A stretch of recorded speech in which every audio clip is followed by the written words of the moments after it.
When I was 10 years old, I told my parents, I told my mother and my father, I said, I'm going to be world champion, I'm going to be great. Not just world champion, I'm going to be great. And they looked at it, but they kind of knew, like, yeah, this kid right here, he's kind of crazy. He's going to definitely do that. And I stuck to the goals I need to accomplish. So I knew that I needed to accomplish this goal. I don't know, it was just something that was in my head since I was 10. When I seen you spar in Baldwin Park, you must have been maybe 12, 13, maybe 14. I just go, this guy's bad, man. He's gonna go somewhere. Ladies and gentlemen, good evening, boxing and MMA fans from around the world. Introducing from Bassett, California, the third man in the ring, Popeye Ray. Hey, welcome to Third Man in the Ring, guys. I'm your host, Popeye Ray. Today we got an awesome interview with a great fighter. We all remember him when he fought De La Hoya, Margarito. But today I want you to give him a warm welcome. Our own California, Sugar Shane Mosley. Hey, Shane. Thank you for coming out, brother. Hey, appreciate you, man. No problem, brother. So Shane, man, I mean, in a selfish comment, guys, he's going to blow up my podcast. He's going to blow up my podcast. Let's do it. That's right. That's right. Let's do it. Shane, so how you been, bro? What? I've been doing good, man. Just been training different fighters, stuff like that, and keep myself in the gym, just kind of working out, you know. Yeah, I think staying busy is good for me, you know. Yeah. And you were training, was it Paul? Jake Paul, yeah. So I was one of the first guys to train him when he fought, was it Anderson Gibbs or something like that, like a second fight. And then I came back for this camp just to help out a little bit. I mean, he has a head coach and an assistant in Chambers and Third Chambers and Jay Leon Love. So he does have a trainer and assistant, but I was there kind of helping out with the other guys as well. Yeah. Just give them that, that knowledge. That little knowledge. Yeah, that little edge. world knowledge. Right? Yeah, that world-class knowledge, you know. So Shane, tell the fans where you grew up at. Where you grew up. You're kind of like that childhood story, you know what I mean? Well, I grew up in Pomona, and we call it the P-Town. That's right, P-Town. P-Town's in the house. So, but yeah, I mean, growing up in Pomona, like people like Sugar Free went to Ganesha High School. Yeah. And then I had, they call him Pimpin' Young and Weasel. So I grew up not really in the hood, but you could say I was by the hood. I was by the hood. So, I mean, I was in a nicer part of Pomona. But go ahead. I actually got jumped at Pomona High School, man. Bro. What was that about, man? What was that about? I may be doing that stuff sometimes. That's another story. Yeah. But yeah, so you grew up in Pomona, brothers and sisters. Yeah, so I have two older sisters. Their name is Venus and Serena. Yes, I met them both. And they're not the Williams sisters, but they were before the Williams sisters. They were born in L.A., Watts, where the other ones were born in Compton, I believe. Down the street. Yeah. And Dad? And my father, he grew up in Watts, and he was, he's in gymnastics. He did a lot of, he was boxing a little bit too at one coming up. Yeah. But also my father's doing really good. He helps me with a lot of my, with some of my training and stuff like that when I train different fighters, and I help him out as well. So we kind of help each other. Well, let me get a little personal. You got a good relationship with Pops? Of course, yeah. I mean, he's like I said, he's with me in Big Bear right now as we speak. All right. You know what I'm saying? Training. I was training this kickboxer guy from like France or Spain, and helping out to try to become a boxer. And my father's up there with me, and we're both training them together. Yeah. So what was your upbringing like? I mean, I remember you from the Baldwin Park gym, right. and I already knew this guy's gonna be a star, man. This guy's gonna be a star. I've been around boxing since I'm about 12 years older than you. Yeah, I know you can't tell, but anyway. Yeah, you can't. No, you can't. That's right. But I remember seeing you sparring at the Baldwin Park gym. Yeah. And I just go, this dude's bad, eh? He's bad, eh? But tell me about how you kind of got into boxing, period. Well, I kind of got into boxing because I was so energetic where, I mean, I had to like do something so active. So my mother was like, you know what, take your son to the gym with you because he has too much energy. He needs to burn energy off so he can go to sleep and go to school tomorrow. So anyway, So my father took me down to the gym in Pomona. Like Richard Sandoval, Mike Weaver, like Lopez, all those guys were there. 2nd Street Gym? The 2nd Street Gym, yeah. That's right, the church. That's right. That's right, the church. That's right there, 2nd Street. So yeah, man. I mean, I grew up boxing there and watching all the great fighters, Mexican fighters. I mean, just well, we're in California, so it's like we had everybody that were pretty much Latino. So what do you mean? What do you mean by the California? Being at California, pretty much when we was boxing, it's pretty much you had to know how to fight. That's right. You can't just go out there and just touch. And even if you did that, they were in the boxing gym when I came up. They'll get angry. They'll be like, "No, man, he's moving too much. You gotta like sit there and fight a little bit." So we had to learn how to fight. Yeah. So how old were you when you had your first amateur fight?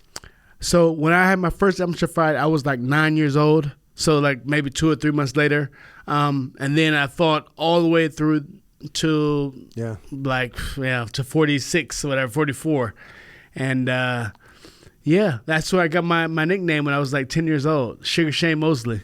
So let me ask you this, Shane. When you were in high school, was that a problem being a boxer, that people knew you were a boxer?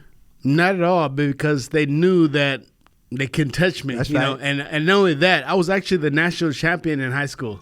So when I was like in my senior year, I was actually representing the country of the United States. Yes, I remember. As an amateur fighter, as a 17-year-old, Let's be honest. Being famous, it just came. It came with the territory, right? It came with the territory. I mean, it seemed like I was famous even since way back when I was an amateur.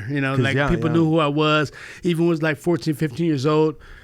We'll fight, and how the older guys used to go last, right? So now are the big guys. So they would have me and this other guy named Ruben Espinosa. We would go last all the time, like the main event, because we were so good as kids. Yeah. Never played any other sports?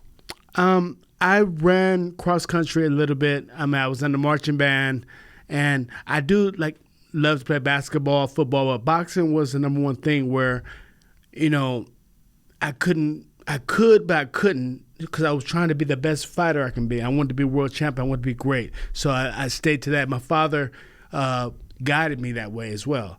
So in the other sports, it's kind of like, we can do it, but boxing is like the number one thing. So pretty much tell the fans, even though you were running cross country, your main dream was to be world champion one day? Yeah, my main dream when I was 10 years old, I told my parents, I said, my mother and my father, I said, I'm going to be world champion, I'm going to be great. Not just world champion, I'm going to be great. And they looked at it, but they kind of knew, this kid right here, he's kind of crazy. He's going to definitely do that. And I stuck to what the goals I need to accomplish. So I knew that I needed to accomplish this goal. I don't know, it was just something that was in my head since I was 10. And again, fans, I'm not just blowing smoke, Shane. When I seen you spar in Baldwin Park, you must have been maybe 12, 13, maybe 14. I just go, this guy's bad, man. He's got to go somewhere. And I was right, just like you turned out to be right. Yeah. So what was your, at the end of your amateur career, what did you totally accomplish? Well, I think that when I was 16, I went to the ABF Nationals. I lost to Kelsey Banks, which was the world champion at the time in amateurs. And then I tried to go to the 1992 Olympics, and I stayed there longer just to try to get there, but I didn't make it. Fell short. But learning what I learned in the amateur boxing program, learn technique, learn movements, learn different styles around the world. I think it prepared me better to know these different styles in the professional ranks. And me living in California actually helped me become a better fighter, because I was able to spar with world champions like Janir Hernandez, Chiquinito, and like Zach Padilla, like Hector Lopez, just all these different hard, strong fight. I mean, I sparred with Chavez. I sparred with Zuma Nelson when I was 15. Wow. So I mean, that's a big name, bro. So I was working with everybody, and then I got a chance to learn, real fighting. I can box, but I can also sit in the pocket right there with you and bang too. I got a great chin, and I know how to fight as well. So yeah, you did. So when you finally turned pro, What was do you remember your first opponent? Yeah, my first opponent was Greg Puente. He was the former California State champion. He talks about this a little bit too at one of my parties. He was like, man, this kid, I already fought 12 rounds. I was a California State champion and whatever, and I fight this guy on my pro debut. And, man, he was telling him that how I pieced him up a little bit, got him to come to body shots, headshots, and actually stopped him in my first professional fight. Was that fight televised? It wasn't televised. It was at the Palladium. I do have footage of it, but it was at the Palladium. Yeah. And you probably could see it on, like, if YouTube or whatever. It's probably on YouTube. There you go, fans. Go on YouTube and check that out, because I remember when you turned pro, because I knew you already, and I knew you growing up. I followed you right away. Right. That was automatic. The Southern California fighters, you know what I mean? But yeah, I remember you used to chop people down, bro. Yeah. Pretty much just chop them down, whether it's from a body shot or just chin shots. Yeah. So as you turned pro, what was the biggest, how can I say, the transition from amateurs to pro?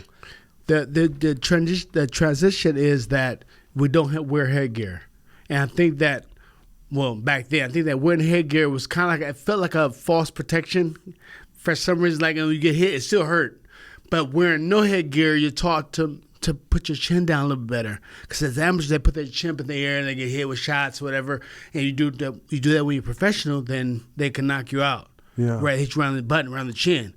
But professionally, we put your chin down, you took it better, then, you take the shots, I think, a little bit better. So I think that was the difference.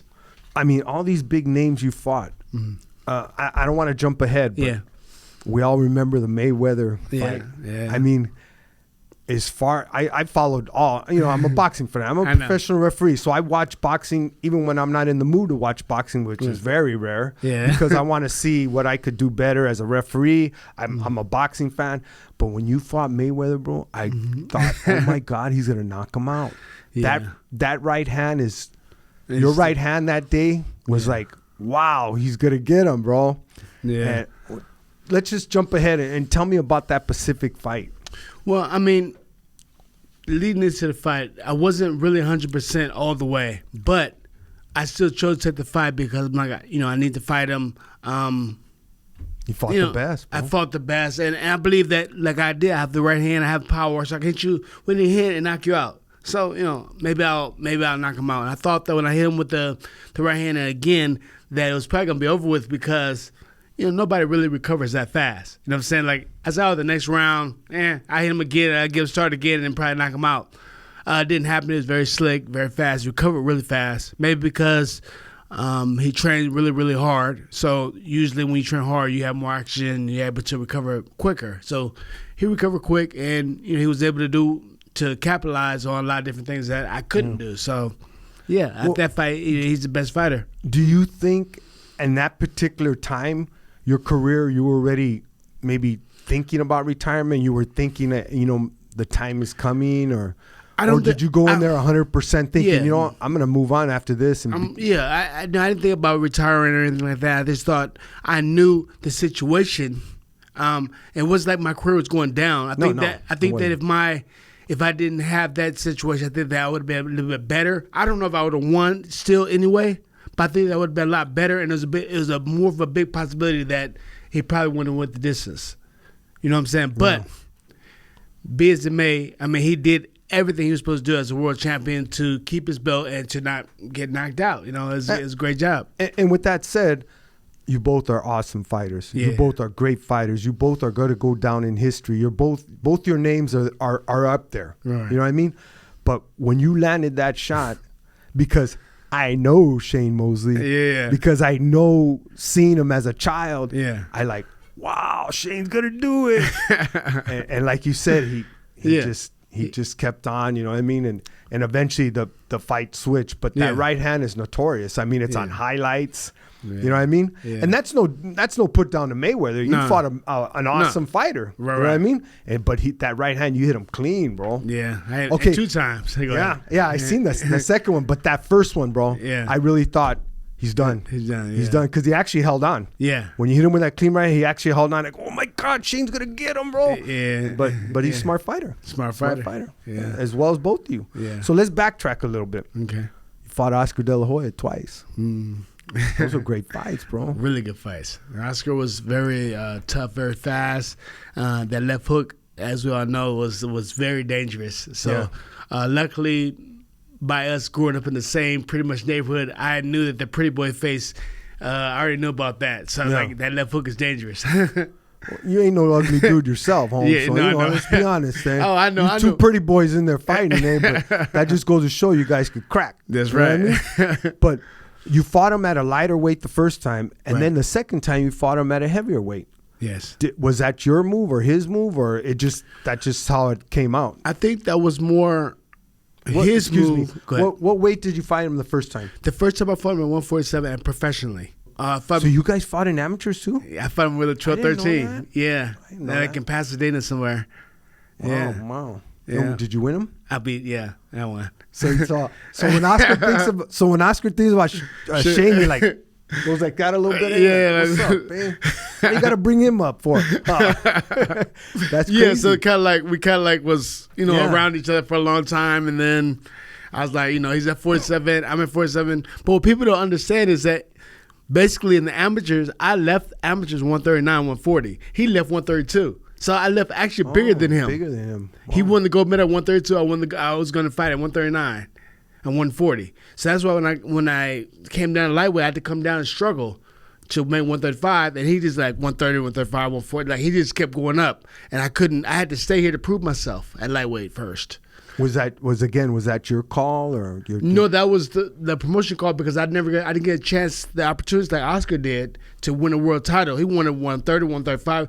By the time he was 47, I was just winning the title at lightweight. Oh, okay. You know what I'm saying? So I took a longer route to get to the title. Not saying nothing about Oscar, but Oscar did everything. Like he was great, man. I mean, 130, 135, 140, 147. But he had a chance to do that. So I stayed there at 35. I got all the knockouts, all my title defense by knockout. Yeah. And then I was like, you know what? I can't stay here like this. I'm gonna go to 47. So basically we're the same size. So you knew already in a certain time of your career, I got to move up. Oh, I knew I couldn't make 135 no more. I mean, it was times where I would eat for like 2 days and like and in the shower or the steam room trying to lose weight. It wouldn't fall off. I wouldn't even sweat. Gee, and that's kind of dangerous, no? Very dangerous. I wouldn't even sweat. So I was like, you know what? I start feeling shots some more. I'm like, I'm moving up. I'm moving like right away. And I remember Janelle Hernandez telling me when we spar all the time, it's like, I always know when you're getting ready, when you're getting down to your weight because you're not as fast, you're not like as strong. But when I'm like 47, 50 or whatever, it's like, I'm real fast and he can't catch me. And it's like, I always frustrate him. But when I got down to like 37, 38 or whatever, he's like, oh yeah, he cutting weight. He's getting down because he's not the same. He said, I wasn't the same fighter. So when you finally made that transition to move up, you fought. What brought that fight on, Oscar? I mean, Oscar, you just like said, "Hey, I want to do that Oscar again." So what happened was I had to fight a couple of fights. I fought with Fredo Rivera, which came down from 154. I think he might have just fought Vargas to 147 to fight me, meet me at 47. So and he fought Pernell Whitaker. So he even fought Oscar already with Fredo Rivera. So I moved up to fight him. It was actually a really, really tough fight. But I stopped him in the 10th round. But it was like, it was pretty tough. And tell the fans what other big names you fought. I know them already.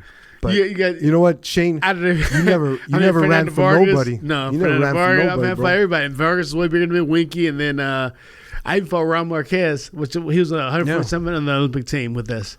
Yeah, I mean, and this is why I say your name will go down in history, bro. You never ran from nobody. You picked the hardest fight and shine, bro. Yeah. I mean, let's talk about your loss. Yeah.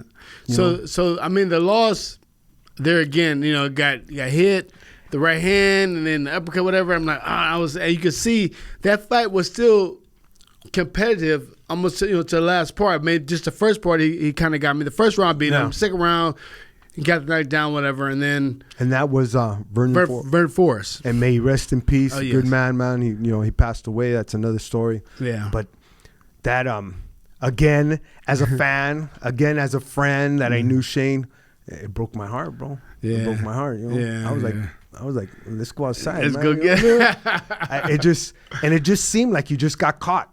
Yeah. You know what I mean? But Yeah. that's boxing. You know what I mean? Yeah, I mean, if you rewatch the tape, you'll see that we both clashed heads. Yes. And I had like a little gash in my head, and then right after that, he come with right hand, boom, and it was like it almost felt like a second punch, and then him again, and then I was like, it went down. So I was like, I mean, I could really do about it. Tell the fans what a headbutt is. Oh, a headbutt's way harder than it feels harder than the punch. Yes. It's like you get right when you get hit with it, boom. It's like you get cut really quick, and no, it's like 2 or 3 punches at one time. Especially if you hit with the head the right way. And it doesn't look like much. It looks like a little bit. It's like and I'm not just saying this, but you could tell it affected you more than Bernice. Oh yeah, You know what I mean? Because he was the one with the head, but he was coming into me trying to throw the right hand. So he came into me, and I was like received it. Yes. Instead of us both like going together. Yeah, it's like you walked into it, and he just full impact, and I could tell when you went back to the ropes. Yeah. I said, man, that hurt it, bro. Yeah. That hurt it. Man.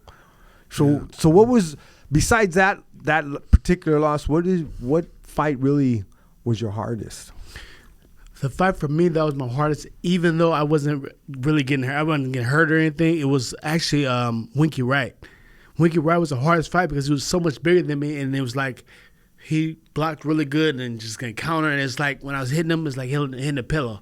So it was no impact. And man, that's been because I was 47 going to 54, fighting bigger guys that you don't get the same. It's not the same impact. If I was 47, maybe I rock him. Up 40, rock him, but 54, he's like. Go in the ring at 175 or something. Like he's really big. I'm going to ring 162 because I can't get no bigger.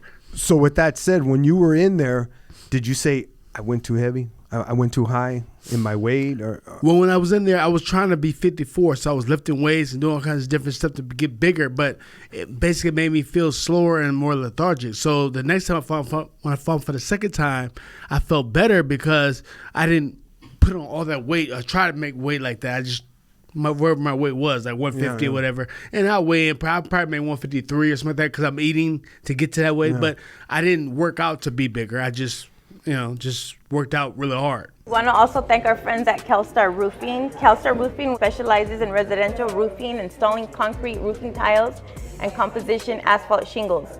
They have been serving the Inland Empire for over 31 years. Call on Kelstar Roofing for all of your roofing needs. Thank our friends at CJ Smiles. CJ Smiles is an organization that supports families dealing with childhood cancer by providing financial support and gifts with the hope of putting a smile to children with fighting cancer. CJ Smiles started in memory of CJ Jafasi, who was diagnosed with rhabdomyosarcoma in 2019.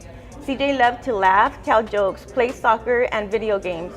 He had the best smile. For 2.5 years, he battled cancer with chemotherapy, radiation, multiple procedures, extensive hospital stays, and had relapsed twice. CJ gained his angel wings at the age of 10 years old. This sponsor, when it came in, it pulled some heartstrings, I have to admit. I'm an oncology nurse, and this one hit home. So again, it pulled my heartstrings, and I really want to thank you guys for your support and what you do in the community. And what was you had such great fights. What was your fight that just stands out the most in your life? As far as looking back, I'm sure they were all glorious winning. Yeah. I'm sure.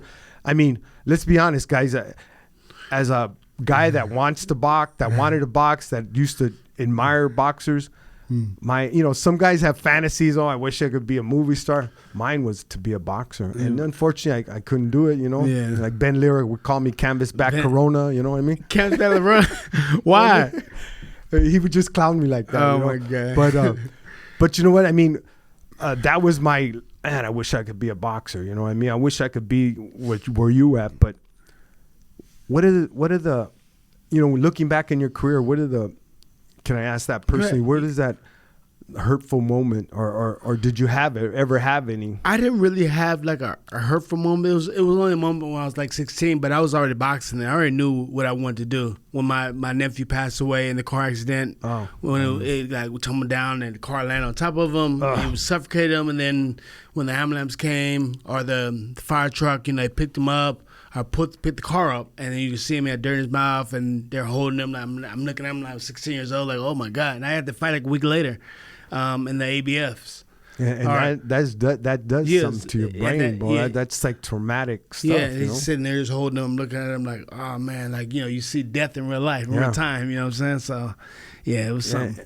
You know, same thing. I've seen homeboys get killed, murdered, and I see it, and it's very traumatic. You know? It's like, oh my God, like, you appreciate life. What was his name? Let's give Diamond. Diamond Johnson. Rest in peace, Diamond. Right, yeah. But yeah, that sounds traumatic. So, Junior.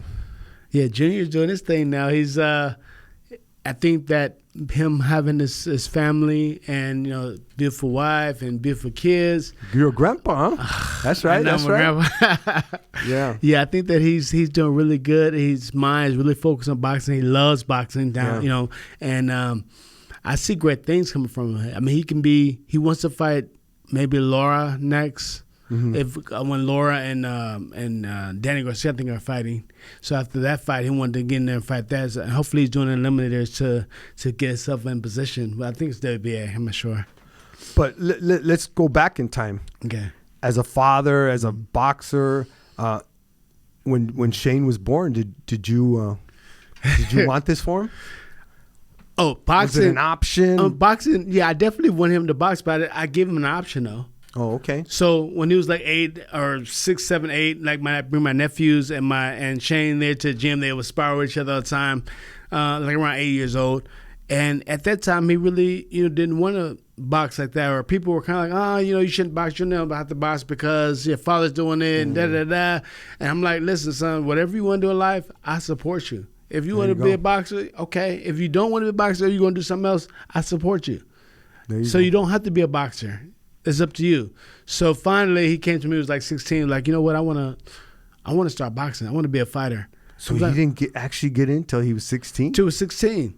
So that's the DNA that's why he became good. That's obviously the DNA, bro. And he's getting better and better. So because boxing is really mental. And he's good looking like Dad too, That's crazy, bro. Yeah. You guys look like twins almost. I know. That's trippy. I go out and see him all the time, him, and the kids and my little grandson, he throwing punches, doing this thing. He's looking really good too, as well. So he's probably gonna be the next. Little grandpa advice: spoil him rotten, then send him back. Oh, of course, all the time. Like, yeah, here you go. So I mean, that's awesome. He's fighting. Is he your only child? No. I have I have 3 more others. So it's gonna be Shane Jr. and then it's Najee, Ty, and then my little girl Mimi. So I have 1 girl. Oh, okay. So the 3 are by Jen, and then the 1 is when I was basically in Pomona, and baby's mother. Yeah. So, and what are the other kids doing? So Shane's a fighter, and then the other kids are in college right now. They're Cal Poly, 2 in Cal Poly, 1 I think is Santa Monica, my little girl. So they got education, homie. That's right. Yeah, That's right. So God's been good to you, bro. Oh yeah. They live in Hollywood, and they're doing good. So Shane, tell me, if you had to go back, or not back, if you could be a fighter right now, you know what I mean? Yeah. Who do you think? Where do you think you would be, and who would you want to fight right now?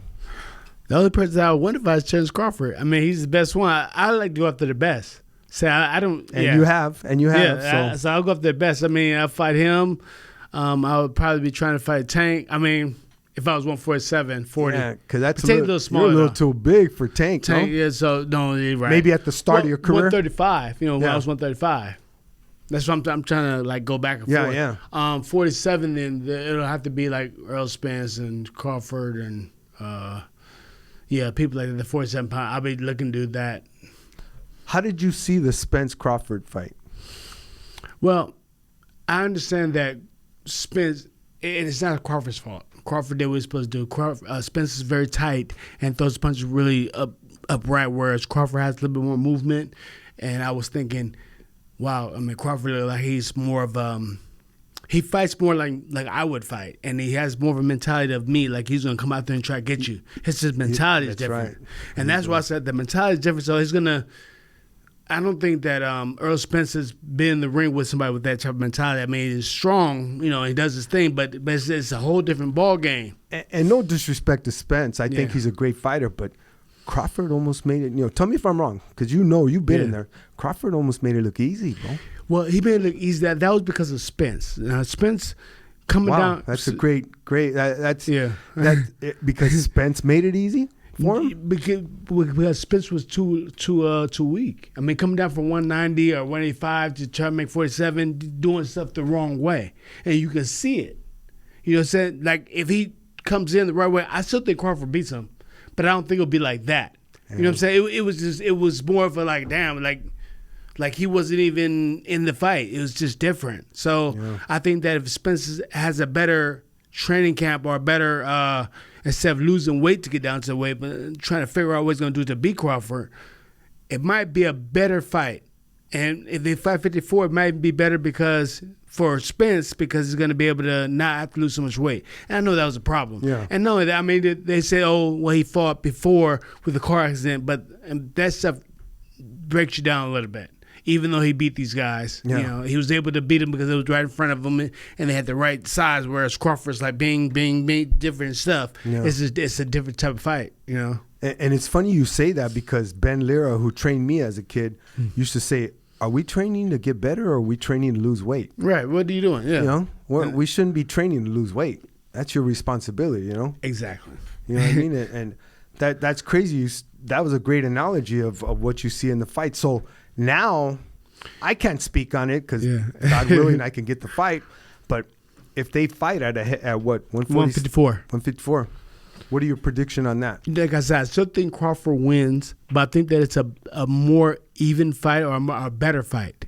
I still put Crawford because of the movement and because of the way he fights, his style and all that stuff. Yeah. But I just don't think that he'll be able to drop him and knock him down and do all these different things that he was doing to him in that fight where Spence is weak and he couldn't do nothing. But when he was weak. Yeah. Now if he had more power, more strength, then you're gonna see a little more action. You're gonna get hit, take a shot, come right back, and then coming back. They're gonna have to fight a little bit. Yeah. For the other fight, they didn't have to fight because he just hit him with the jab, boom, he fall down. Him with the jab, boom, boom, and fall down. It was like nothing because it was just too weak.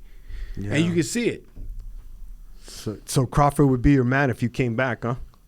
If we was like the same age around, I would want to fight Crawford. Just all the best guys that's out there. Yeah. I mean, that's just me because I want to be considered the best. And I would make the promoters actually try to do that. Like, come on, let's get this fight going. I want to fight him next, or I want to fight this one or that one. Like whoever's out there that's the best, I want to fight him because I want to be the best. And you did. Yeah, and you did. I got to give you that. You fought everybody that was the top dog, bro. You know what I mean? Yeah. Props to you. Props to Shane. Thank you to HCC Construction in Ontario, California. They're a national leader in commercial construction with a proven track record of expertise in cold storage solutions and epoxy flooring. Their team works closely with you to efficiently meet all compliance standards while maintaining budget commitments and completing projects on time. HCC Construction works with Fortune 500 companies and small businesses throughout the country in the areas of steel stud framing, refrigeration panels, dock doors, comprehensive drain systems, fire sprinklers, block walls, and much more. For bids, quotes, or a free consultation, call 909-626-0214 or visit their website at www.hdconstruction.com. Ralph Sarabia and his wife Jody Sarabia are the founders of Putazos. They started Putazos to reach the veteran community who is currently losing 22 vets a day to suicide. Ralph and his unit, 2nd Battalion, 5th Marines, lost over 15 guys while serving in Iraq. He wanted to share with you that whether you fight physical or mental battles, it ain't over yet. With that said, Putazos has developed high-end boxing gloves that have been approved by State Athletic Commission to be in pro fights. If you want a boxing glove that's inspired by patriotism and is battle-tested, check them out at putazosfightapparel.com. And just keep in mind that a portion of Putazos proceeds will go to the Semper Fi Fund, which helps wounded warriors. Also, we want to give another shout out to Valley Mission Builders. Valley Mission Builders is a general building company with over 3 generations of construction experience. They specialize in all phases of home construction, new home building, remodeling, room additions, and ADU and guest units. They can assist with planning and designing to complete construction. They service the greater Los Angeles area and Ventura counties, including the San Fernando Valley. Give Valley Mission Builders a call for a free consultation. With that said, here's another.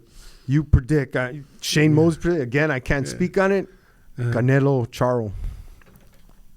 I think Canelo's too big for Charlo. I know that. They're fighting at 164? 64, 68. Doesn't matter. He's still too big. Which Charlo? You talking about the big Charlo or the little one? I think he's fighting the bigger one, bro. No, he's fighting the little one. Oh, is he? Yeah, he's fighting the little one. The bigger one, he used to train with me. He used to spar with me up here in Big Bear. So the little one's going up in weight? Yeah, that's what I'm trying to say. Wow. He's an undisputed 154 champion going up to 168, the undisputed, and they're going to fight. So he's not even fighting the big Charlo. He's fighting the littler Charlo. So, I mean, yeah, he might get a couple of stingers on Canelo, but I don't know, because the reason why I think it's going to be not that hard for Canelo, because Charlo's has to sit right there. He fights. He tries to fight people. He's doing he brings it. He's going to wing and try to fight. So Canelo don't have to chase him. Canelo don't like chasing people, like Plant and even Amir Khan. It's hard for him to chase people down and try to hit him. But if you're fighting him, or he's trying to, or you're going forward or whatever, it's more easy for him to pick you off. You know what I'm saying? Okay. Think about it. Like all the people that have been running around, he has to take time for him to catch up to him to hit him. Yeah, and this is coming from the world champ, Shane Mosley, How about our heavyweight division? Oh, man, this is going to be nice, too. I talked about it a little bit. You have, Anthony Joshua, Deontay Wilder, Tyson Fury. I mean, I would love to see Andy Ruiz. I'd love to see all of them get together and Andy gives me hope. Andy, little Andy, Andy Ruiz is really good. He's probably the most, I wouldn't say unpredictable, but like the most like wild card out there, because he doesn't look like he's gonna do anything, but then he has good power. Looks are deceiving, huh? He's it's very deceiving. He's so small, and he's for heavyweight, he's get out there, and so I'm happy for him. He's doing really good. That would be an interesting fight. I would like to see Anthony Joshua and Deontay Wilder fight, and I would like to see Usyk fight. Actually, that'd be a good fight. Usyk and Andy Ruiz, or Usyk and what's his name, Tyson Fury. Yeah.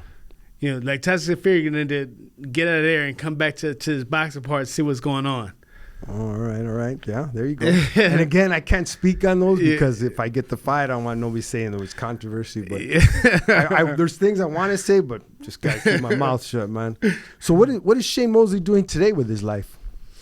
Well, right now, like I was just out there with Jake Paul, training with him. Yeah. Puerto Rico, right? In Puerto Rico, I was standing. Must be nice. Must be nice. Oh man, I'm about to get me a house out there in a second. There you go. Very nice.